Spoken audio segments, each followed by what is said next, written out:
এরপরে ওয়াহদিহিম রাউন, ইমানদারেরা ওয়াদা খেলাপ করে না, এরা ওয়াদা রক্ষা করে। আল্লাহ রাসূল বলেন আয়াতুল মুনাফিকা সালাসুন, মুনাফিকের আলামত হলো তিনটা। জোরে বলেন কয়টা? এই আরো জোরে কোন, হয় না, আরো জোরে কোন। মুনাফিকের আলামত তিনটা। আমরা গমিতে আসেনি চাই।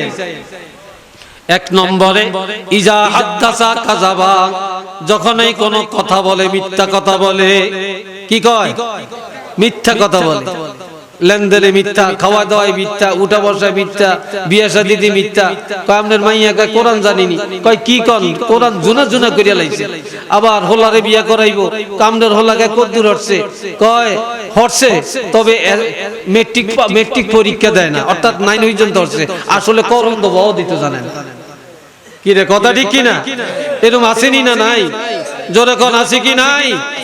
তারপরে কয় বিয়ার মধ্যে আপনার মাইয়া ঠিক হইছে, হলো ঠিক হইছে, তো মাশাআল্লাহ। তবে কবে বিয়া? আল্লাহ দিলে আজকে তো বৃহস্পতিবার, সামনের বৃহস্পতিবারে না শুক্রবারে। তো কয় আপনি মেহমান কয়জন আইবেন? কয় ইনশাআল্লাহ 50 জন আইয়াম। একজনও বেশি হইতো না। যদি বেশি আইয়ে তাহলে ফেলেট দিয়েন না, ঠেলাটা। কিন্তু এই 50 জন যাইব কইয়া 80 জন লইয়া খাইয়া আইয়েছে। কত বড় বেলা যাই দেশের মুসলমান। একটু নাউজুবিল্লাহ কর না। কিরে ভাই, আসেনি এরকম কর না? হ্যাঁ, তো এইবারে কি আর বললা যে শরমে খাওয়াইয়া দেয়, শেষে যারা আয়োজন করে এরা না খেয়ে থাকে। কথা ঠিক না? কেন মুসলমানের এই ওয়াদা খেলাপ হবে? ওয়াদা ঠিক থাকবে না।